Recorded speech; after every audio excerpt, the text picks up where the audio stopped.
Ready? Ready? Are y'all ready? Cause it's real talk. It's real talk.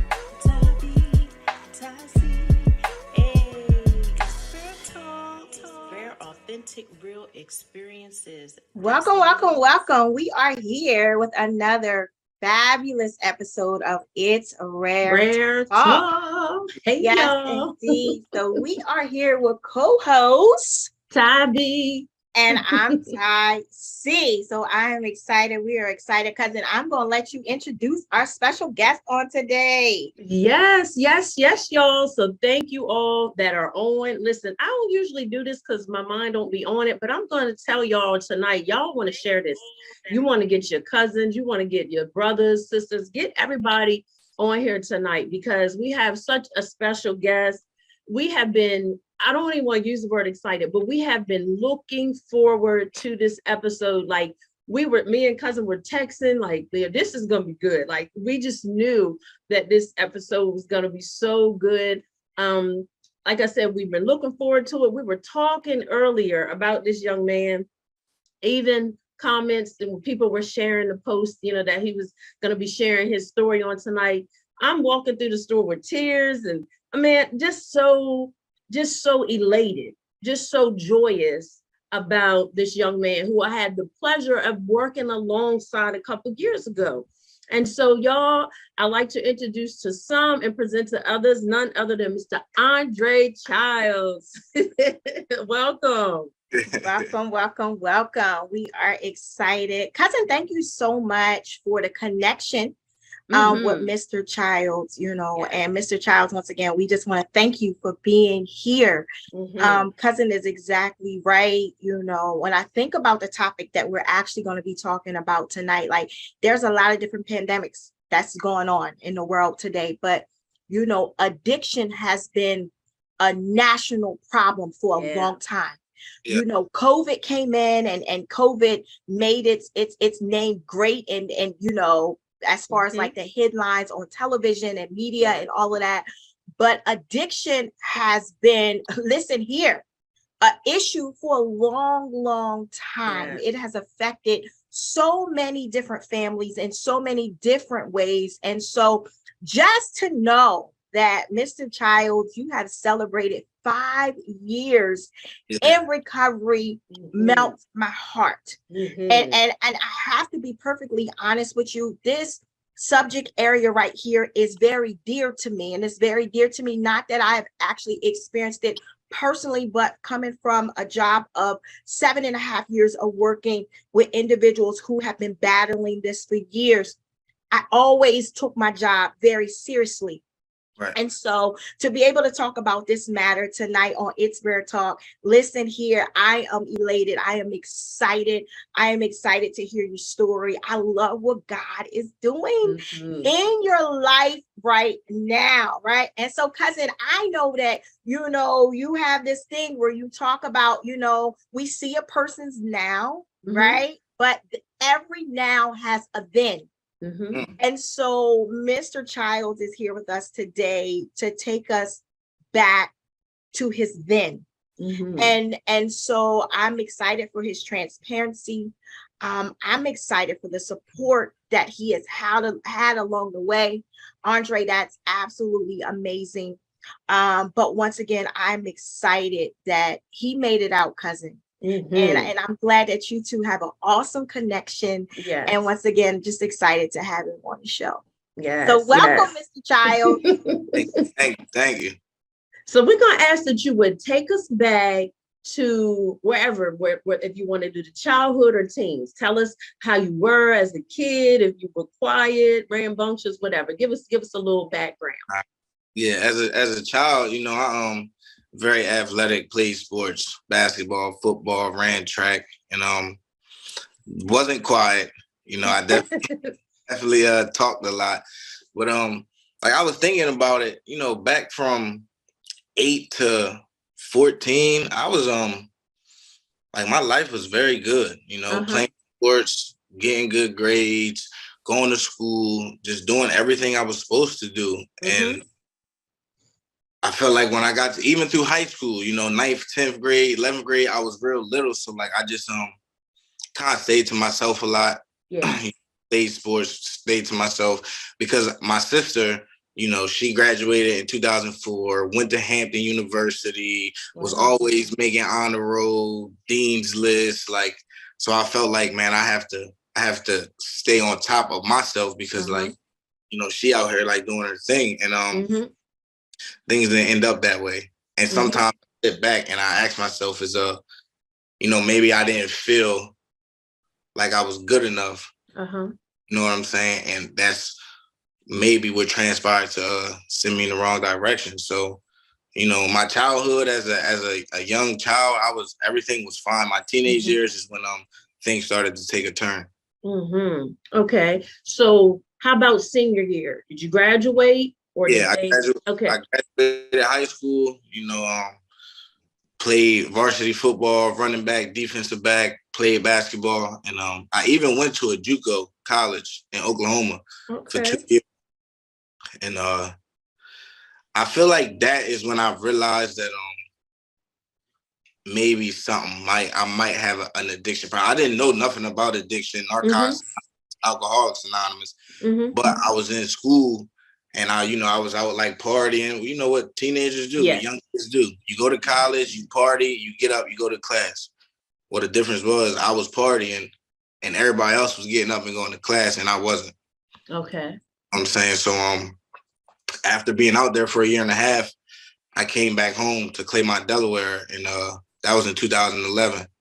And that's really when I had like dibble and dabble, you know, smoking, drinking, doing some pills here and there. But when I came back from college is when my addiction really took off. Yeah. So it went to a whole nother level. Was it because you just had idle time?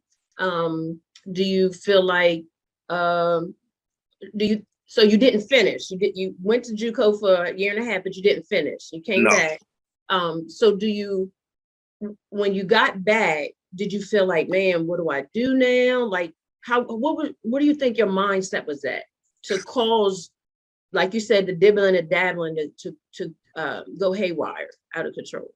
You know, a lot of the people I graduated with and family members, everybody went to college, graduated, you know, got a degree, or if not got a degree, like had a career. And I felt like I came back to my hometown and I just was in the mindset as like, what's next? Yeah. And a lot of the people that I hung around were, you know, they would have a job, but they also was, you know, in the streets selling drugs and getting high. And, you know, they say, you are who you hang around. If you hang around 9 people that's doing drugs and selling drugs, and you the 10th person, it's probably what you're going to end up doing. And that's just where it started. I would work here and there, but a lot of my homeboys from back home, man, like they got high.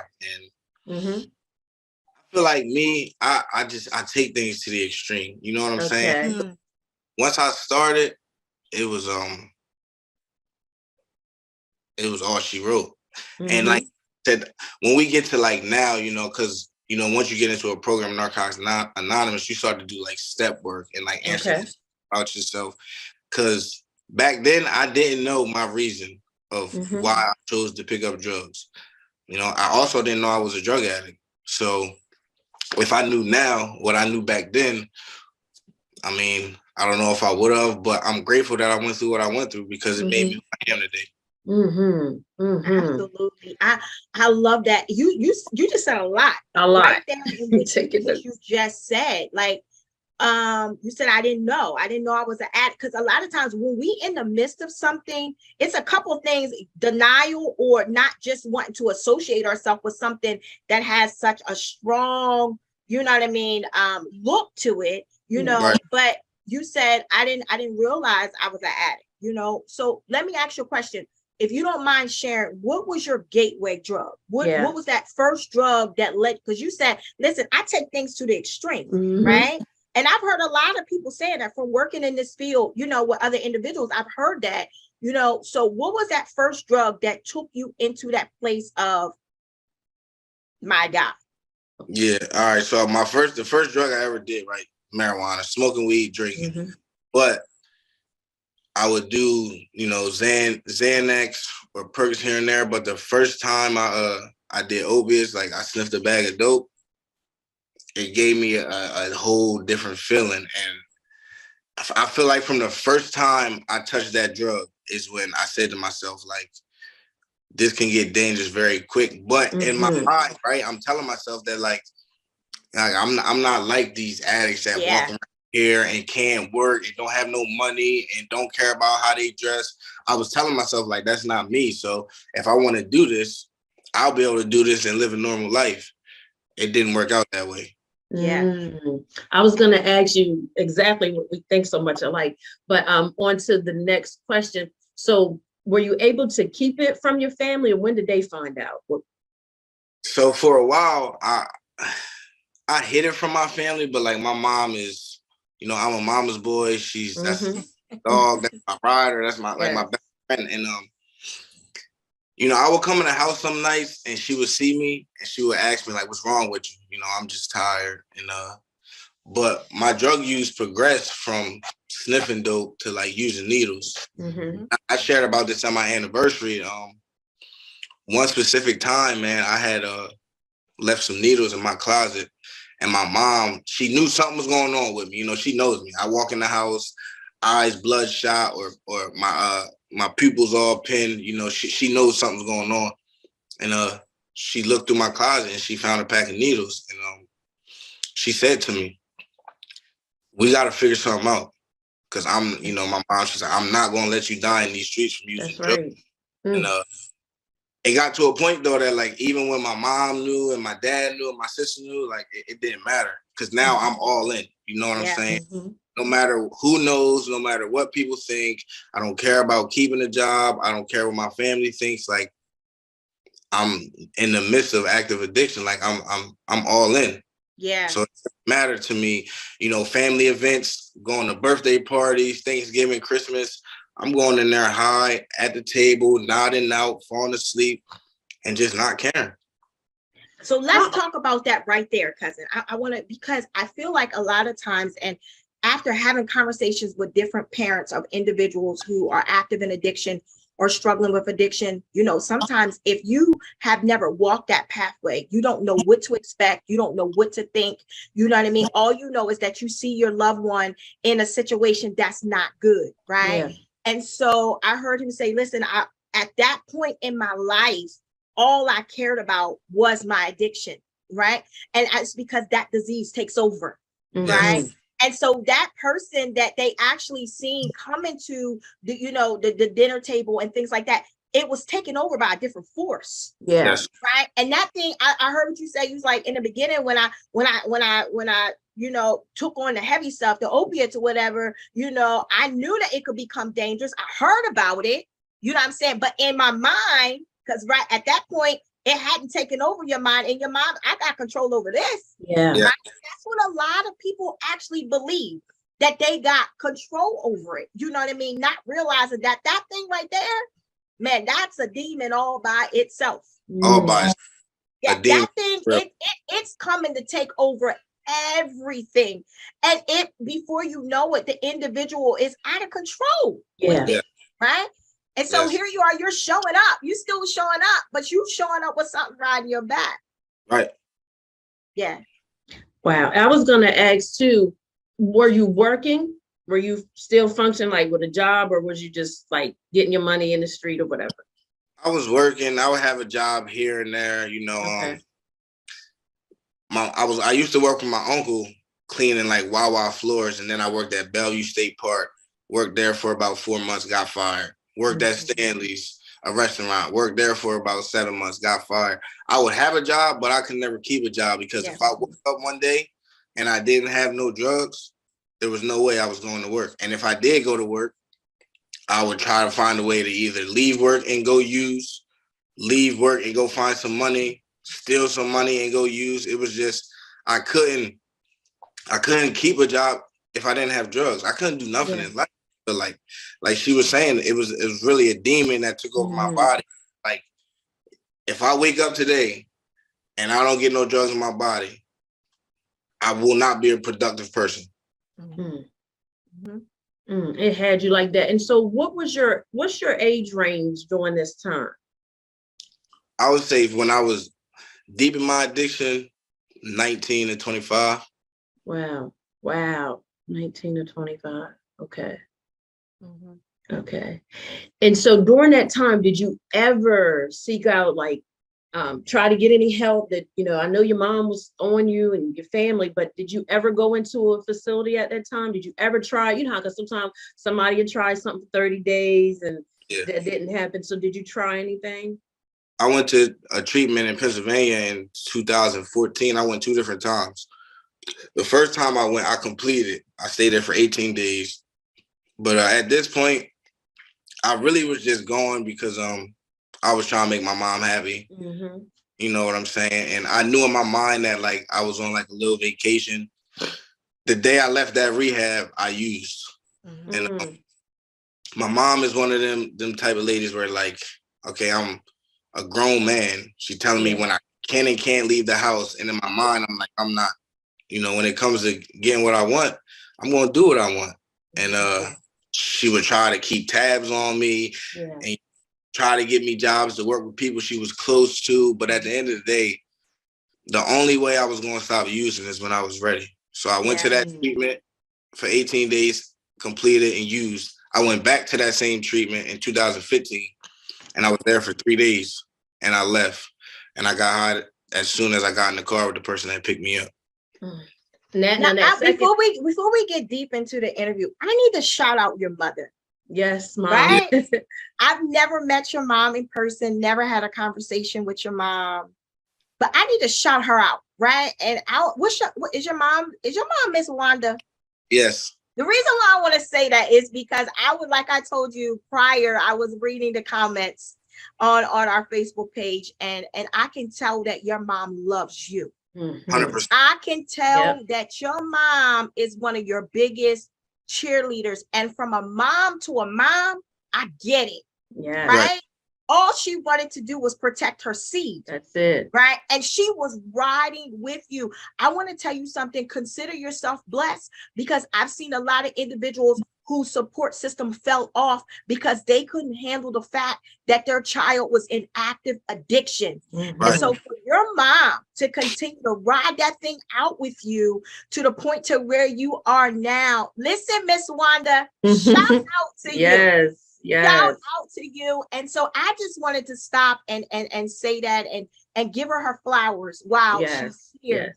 I'll add to that, because working with Andre, I know he loves his mom. He loves his mom. He's very family oriented. Yeah. And so I just wanted to highlight that we know mom did her part, we know this was not her fault or her doing. This was choices that you made, Absolutely. When you strong-willed and you have this mindset, I'm going to do what I want to do. That's, what I'm saying? Because even us, I guess we could call ourselves mama bears, because our kids are grown. My youngest is 16, but I'm still like that. Andre, me and Tonette, our boys they're knocking on 30, but we still like, where you, you know what I mean? Where you at? Because it's a different world, you know what I mean? Yeah. And I commend your mom for that. I'm not losing my son, because that's our mindsets with our boys, you know what I mean? So yeah, that's a lot with that. Yes. A lot with that. But I like what he said, cousin, not to cut you off. No, he said, first of all, he respected his mom enough to try to go, for the simple fact because he knew that would please her. Yeah. But to all of our viewers and individuals who are active in addiction right now, because cousin, we here to throw a line of hope.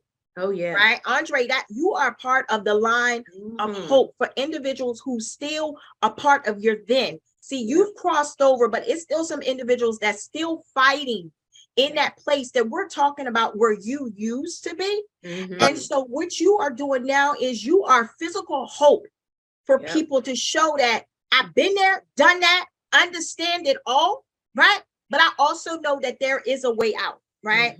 And so, cousin, I like when he said, I went there, because I knew it would make my mom happy, but I didn't go there because I wanted to go. That's right. Right. That's right. So we know that makes a difference in the treatment. That makes a difference in the recovery process. If that's not from your heart, right? If that's not something that you want to do personally, listen here, it doesn't give you that result that you're looking for. Not at all. Not at all. So we want to move forward. We want you to get us to your lowest, like that. I couldn't believe I got here. What was your lowest? I would say I went to Warwick in 2015. So in 2015 was when I'm talking about walking around. I haven't had a haircut for like 7 or 8 months.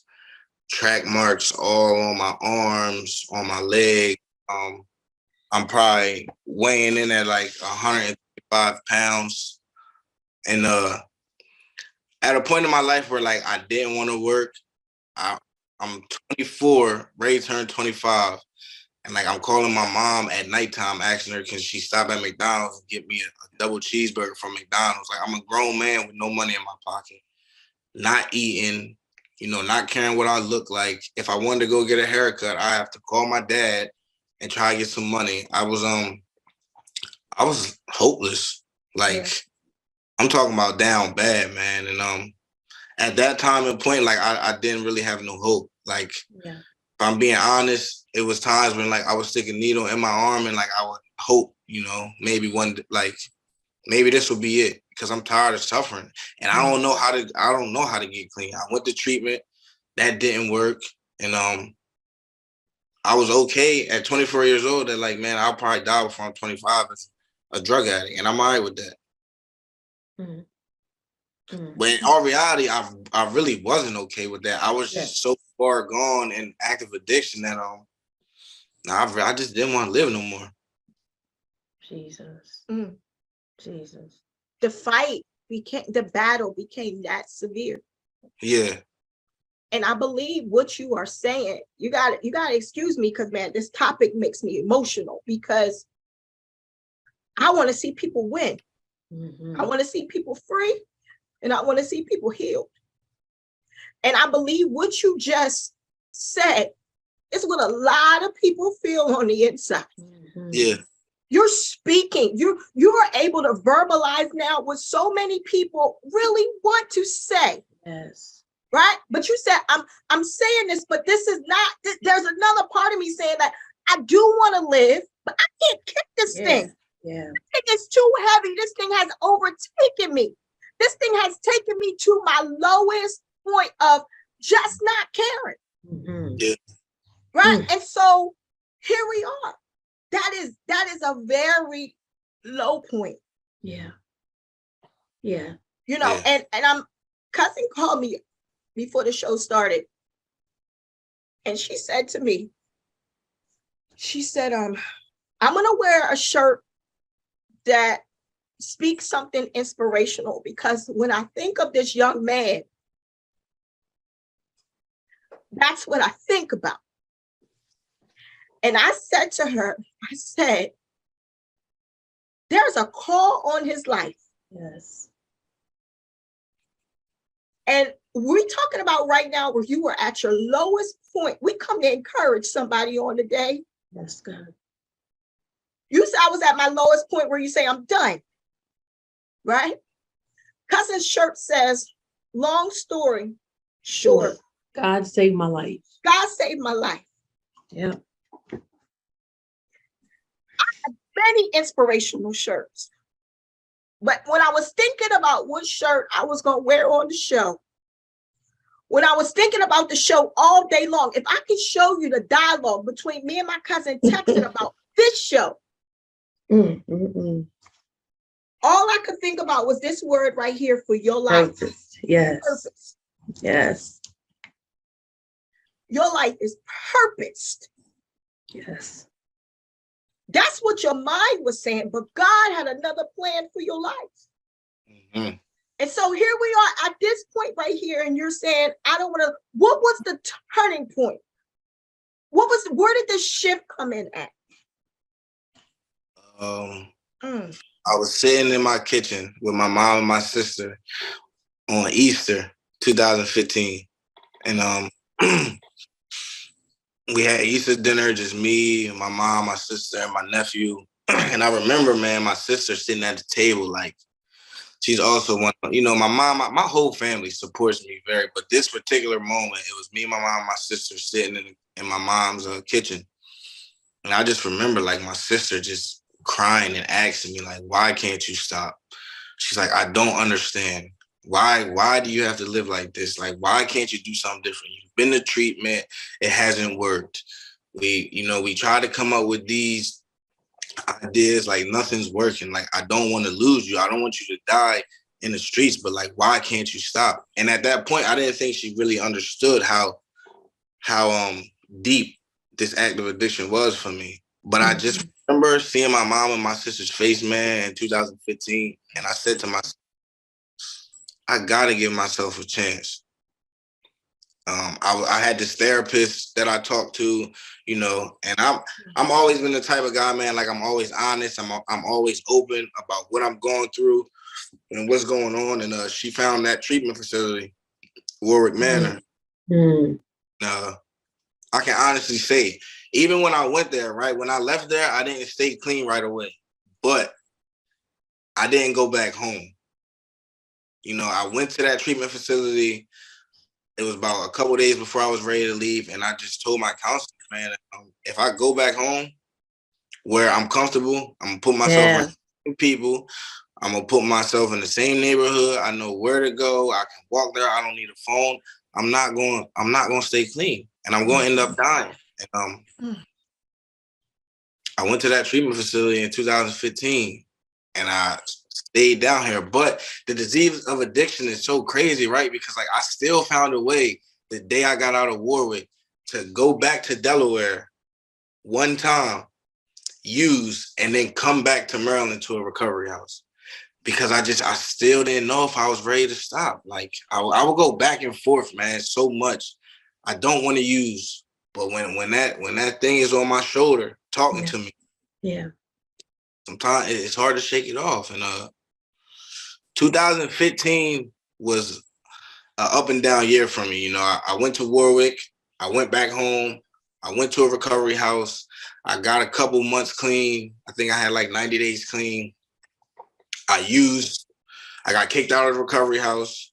I went to another recovery house. I kept using. I went back home, continued to use, then came back down here in October of 2015 because I said to myself, the only place I've ever got any type of clean time was on the Eastern Shore. And I felt like when I went back home after being down here, it wasn't even about like being in a dark place. It was just about the years that I've spent in Claymont, Delaware doing that, and the 90 days that I spent up here clean. And I said to myself, I'm tired of living this way, man. Like, I'm just tired, you know, and now I'm going to go down there and give it 100% shot. You know what I'm saying? I'm going to give my all. I'm going to take some suggestions. I'm going to get a sponsor. I'm going to do step work. I'm going to find some people who really, you know, got some clean time and are really trying to live a new way of life and be productive members of society. And that's what I did. And, you know, my story, relapse is a part of my story, right? Like I had years clean from October 2015 to October 2017, and then I relapsed after having 2 years clean. And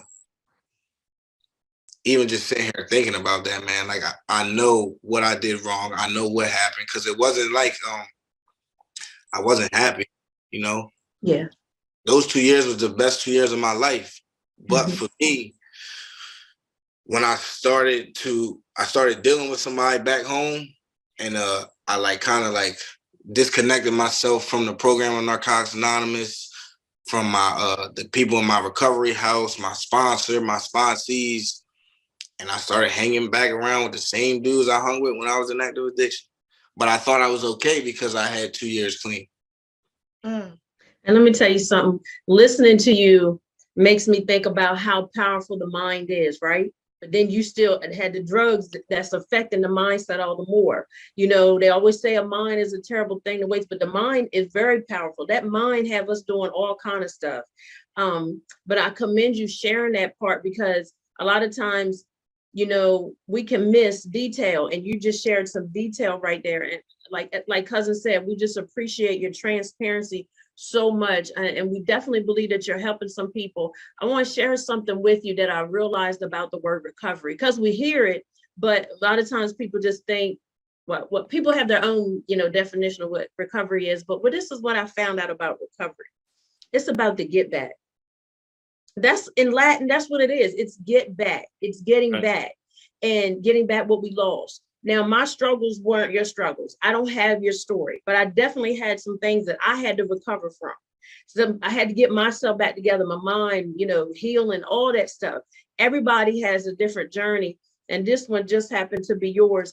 But I think about how, you know, you persevered, you know, even when you didn't know what that was going to look like, you know, and you could have just quit and gave in. But, and as cousin said earlier, God had a plan. Even when you thought that needle, one of them last needles was going to be it, God said, not so. See, when he has a plan, it doesn't even matter what the enemy does. It won't work. It'll form. It might even manifest, but it doesn't mean it's when God has when you're sealed, like when you're chosen for such a time as this, the enemy he can only do so much. But just the fact that you kept persevering, and guess what? God knew all along that heart. He knew your mind was doing its own thing, but he knew deep down you really didn't want to die. Like you thought you did, but inside you really didn't want to go out like that. Nah, you didn't want to go out like that. And so I'm just so grateful to God that I was able to, you know, work alongside you. So we're gonna move into, you know. Hold on 1 second, cousin. I just want to share one. I listened because words mattered. Yes. I listened to him say, I went to rehab because of my mom. Mm-hmm. And then I got to a low place. And then I heard my mom and my sister. I heard. Then I heard him say he got to talk with himself. Yes. Mm-hmm. I'm tired of this. Yes. Mm-hmm. For all those that are watching and viewing and want out, you got to have a conversation with yourself and mean it. I heard him say, I want out. Mm-hmm. And then he started to seek out places of his. See, once you have that mindset, once he was ready to shift, didn't say the opposition wasn't going to come, right? But he was ready to shift. And then I heard him say he went, and then he realized he couldn't go back. To the same. He was able to identify some triggers, yes. some red flags. I can't go back home. If that place is not safe for me. It's true that you really do have to change people. You do, places and things. Yeah. It's necessary for survival. Very. Right? He wasn't strong enough to go back to those places yet. And now he's starting to admit some things to himself. Mm-hmm. Now he's realizing he's now talking to the man who he sees in the mirror. Yeah. Right? And now we're starting to see results. Yes. Did he fall? Yeah, he fell. Mm-hmm. But he was able to say, okay, wait, I see why that happened. No longer making excuses. That's right. All right. But so he was trying to find solutions then. That's basically, it was the like mindset has shifted. That's right. You got to shift the mindset. It's important to shift the mindset. Yep. Right? Until you shift your mindset, it don't matter what nobody say. Mm-hmm. That's it. And also another thing is the shifting of the mindset allowed room for God to move. Yeah. See, I believe there's a lot of people that addiction, and Andre, you can, you know, comment on it. There's a lot of people that addiction has took out of here. Oh, yes. Yeah. A lot of individuals have died, unfortunately, from overdose. Mm-hmm. It's happened. It's true. I believe God had a plan for all of their lives. That's right. Come on now. There's a plan for everybody's life. But listen, he can't work where we don't give him room to work. Mm-hmm. When you shifted your mindset, because what you don't understand is, listen here, there was a word that was spoken over your life. Yes. And I'm assuming from reading a message, right? The mom commented and said, I'm so proud of you, son. And then there was a pastor who commented last night. I'm reading these text messages, and I'm telling you right now, Andre, my spirit was jumping. Yes. There was a pastor who then commented and said that she was proud of you. I don't know this pastor. She said that she was proud of you And she said that the Lord is going to do great things in your life. And she told your mother that she was proud of you and she hasn't seen nothing yet. Your mom came back and spoke the words that you spoke over his life. Yes. I need you to hear what I'm saying. This is why I know you have purpose. This is why I know God saved your life. There were some words that were spoken over your life. Your mother said the words that were spoken over your life helped her during the most difficult times of your life. There was a word, right? And so what happened is when your mind shifted, now you have given God room to work. Yes. And every word that has been prophesied over your life, as long as you give God room to work, I want you to hear what I'm saying, young man, because I believe the world ain't seen nothing yet. Everything that you went through, it was for your good. And that's what you're going to help somebody else. But everything that has been spoken over your life, as long as you give God room to work, he can work. You ain't seen nothing yet. You have not seen nothing. I want you to hear what I'm saying. You have not seen nothing yet. Yeah. This is the beginning of great works for you. Yeah. And everybody does have a yet, but the yet is based on your yes to God. Your yes, because he doesn't force anything. Right. You know, and as cousin said, your ministry may not be behind no pulpit, but you definitely got a street ministry and on the court. That's because you sharing your testimonies, helping other people. You know what I mean? You saving folk when you open your mouth. That's why you can't be quiet. Right. You can't be quiet. So when I called you, when we were talking about our shows and our topics, so we're strategic. We don't believe in just doing anything just to be doing it. That's not where we're at. Everything that we do has to be purposeful. So when we were talking about one of the topics was recovery, and we were like, who do we, you know, and God instantly put you on my mind. And so cousin asked me like how many years you have been clean. And I told her, and she was like, are you sure? I said, all I gotta do is ask. I'm gonna ask. And so when you responded back and you called me, you was like, with no hesitation, yes, I'm ready. I'm gonna do this. And let me tell you something, because you did this, this is another leap. You're overcoming all the more. Every time you share it, you are overcoming. And I love when you were talking about the steps in the step program. So that's what every day is. It's one step at a time. It's not about getting to the end right away. It's step by step. And you definitely have a calling, and you definitely matter. And I just think about your now, because working with you, and I didn't grow up around you, only knew what you shared with me, but working with you, I seen, you know, how you were so family oriented. You would bring your nephew on the trips and stuff like that. And, you know, just being hands-on with the kids, very manneral, you know, you have your mannerism. Like, so I know mom put in that work. You know, you were a gentleman. And I wanted to publicly say that you were a gentleman. We worked in close proximity. You were a gentleman the whole time. And the only thing I would want you to change, you can drop the miss and call me sis, okay? Because she's like, oh, don't make me feel so. just call me sis, okay? Okay. Yeah. But I got you. I've been able to experience your now with you, working with those, you trying to save them, telling them your story.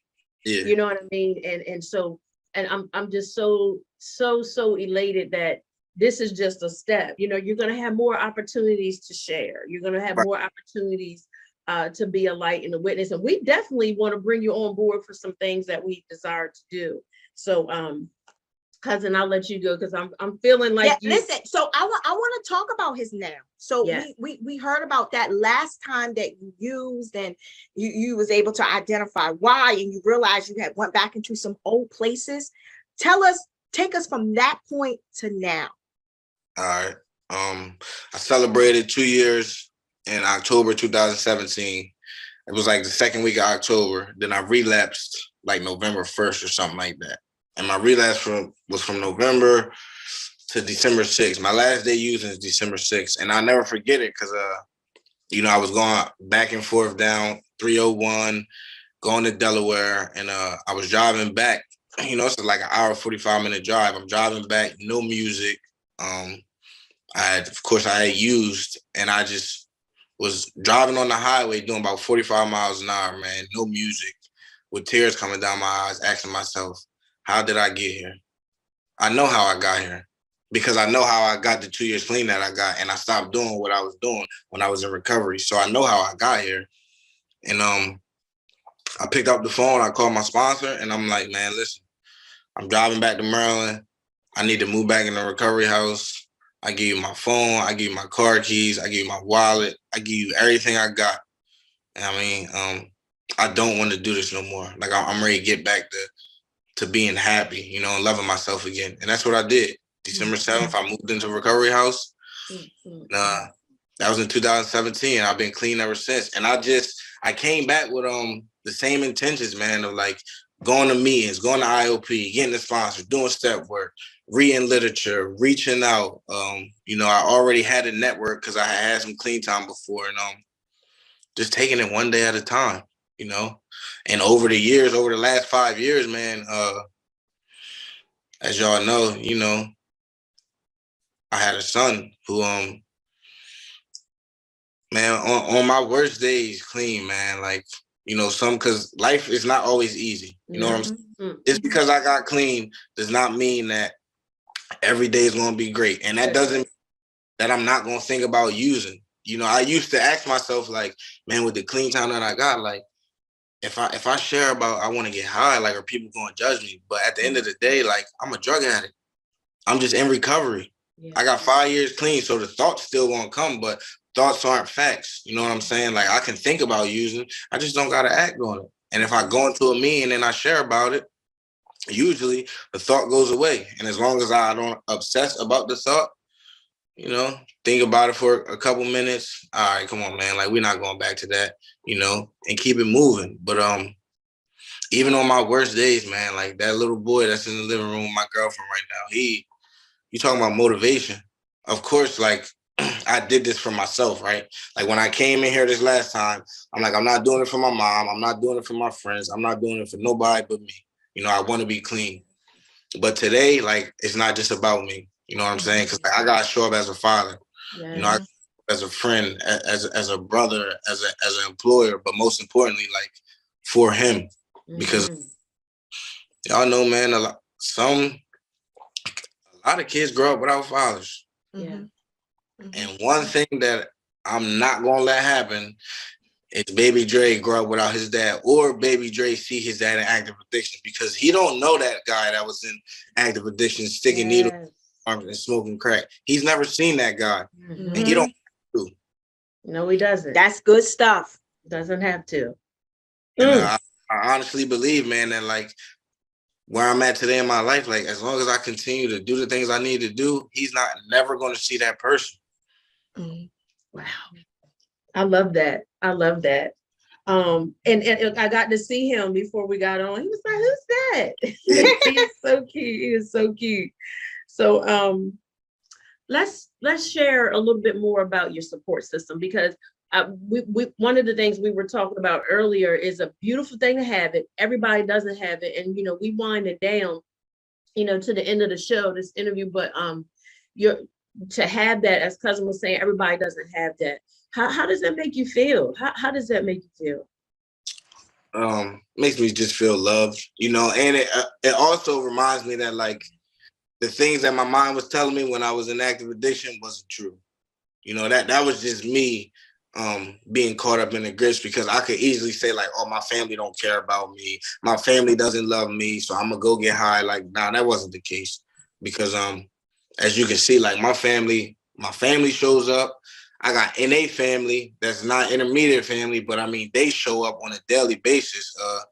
When I celebrated 5 years clean, man, my family it was like 30 of them that came down here to drive 2 hours to Cambridge, Maryland, to sit in the church and listen to me share my story. Wow. And I truly believe that if it wasn't for my Narcotics Anonymous network, man, like, the guys in my network who I can get vulnerable with, it's been multiple dudes that I'm talking about, I've like real tears cried on their shoulders, or vice versa.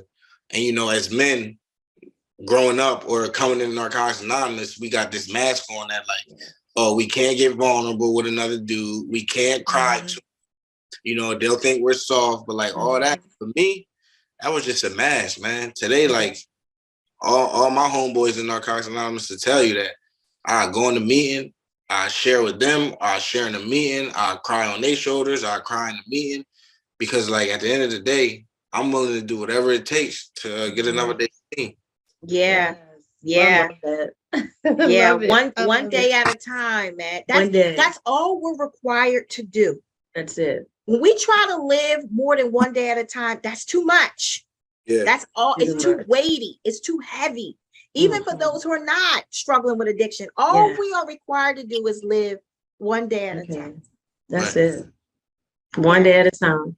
And so just know, we encourage all of our listeners, just know if you have that support system, reach out to them. You know what I mean?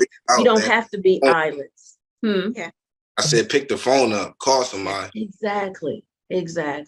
You know, a lot of times people suffer in silence by choice, or pride gets in the way. And I'm glad that you even shared about, men can cry, because when you don't shed tears, that keeps you prideful. But God is closest to those that are of a contrite spirit, a broken heart. That's what God, because that's saying, okay, I can get in. It's like breaking up that fallow ground of the heart. God can really get in. And that's all he wants. That's what he wants for all of us, just to be able to come in and love on us and show us that we have purpose. He has need of us. And so we're so, again, elated that you shared this time with us, and all those that, are on here. Anything you want to say that we didn't add, anything you want to share to any of those that are listening right now, or may come back and see this later? Anything you want to say, you have that liberty to do so. Just want to let everybody know it's possible, man. I say that because when I was in my active addiction, I didn't think I could get a day clean. And like today, I sit here with 5 years. So if I can do it, anybody can. You just gotta open up. You gotta get vulnerable. You gotta call somebody. You gotta ask for help. Because the longer you stay quiet, the worse it's gonna get. And I'm saying that with experience, because there were so many times, man, where I wanted to reach out for help, or I wanted to cry out for help, but I didn't want to be judged, or I didn't want to be called a dope fiend or a crackhead or a junkie. But at the end of the day, like, my pride was getting in the way. Because if I would have reached out earlier, thankfully, I'm glad I went through what I went through. But because like you said, there's a lot of people out here dying who didn't reach out. I don't know, I'm ready to bring my son in here real quick. Okay. I want you to bring your son in. And I want to share this with you before you go get your son. I heard you say, I'm just a drug addict in recovery. Right? That's not who you are. Yeah. I want you to hear what I'm saying. That's not who you are. That's who you used to be. Right. From this day forward, every word that you speak out of your mouth over you, speak something different. Yes. Right. You are a man of God with purpose, right, with a story to tell, who shall live and not die, right, and declare the works of the Lord. No, speak something that's who you used to be. Right. I got a lot of stuff I used to be too. Yeah. Right here. But when I speak of myself now, I speak something different. Right. And so that's what I want you to do. I'm excited for your future. I'm happy for you. Yes. I'm happy for you. I'm proud of you. Thank and you. I know this won't be the last time that I hear your name. No. But let us see who makes you proud. Let us see. This is awesome. This was awesome. Let us see. Look, we see the smile on his face already. Let us see. Hey. Absolutely. Handsome. Hey, little Dre. Hey. Handsome young man. Yeah. Yeah. Listen, we see the smile. No, listen. We see the smile that he actually puts on your face. Continue to be that great father. Continue to make memories with him. Right? Remember what you said. What he don't know, he don't have to know. It's a fact. You continue to make life great for you and him. Hi, little Andre. How are you doing? Nice to meet you, sir. Nice to meet you. It's here. He be talking. Here. Hmm? Why got that in here? The light. They Why you need got the- that in here? That's Don't a you love that blessing. curiosity? I Yes, love it. that's a blessing. Go So, ahead, cousin. I'm just gonna say, so again, Andre, we appreciate you. We want you to stay motivated, stay encouraged. Remember, it's a one day at a time. And when you said something to the viewers about reaching out, anybody that's struggling, because when we hungry, a closed mouth don't get fed. So when we hungry, we're gonna open up our mouth and say something. So when we want something different, we do need to open up our mouths and just ask for help. Let's get that pride out the way. So Right. again, thank you. We appreciate you. We want you to enjoy this holiday time. Love on your family. Tell your mom we said hello, because next year, Lord willing, when we host our live recording, we want you in the place. We want you to bring Absolutely. your family. We're Okay. gonna have some things for you, so we will give you details. But reach out if you ever need us. We appreciate you so much. Absolutely. Until next time, y'all. It's Rare Talk. Hit us up at itsraretalk@gmail.com. Follow us, share. Y'all share this. This was so good. This was so good. Until next time. I truly appreciate y'all. Absolutely. Listen here. Keep doing it, man. I got you. Keep doing it. Keep doing it. Proud of you. Until next time, it's Rare Talk, y'all, where everything is rare, authentic, real experiences. We are so grateful for the interview with Andre Childs. Until next time. That's what it is, y'all. Be blessed. All right. Ready? Are y'all ready? Cause it's Rare Talk.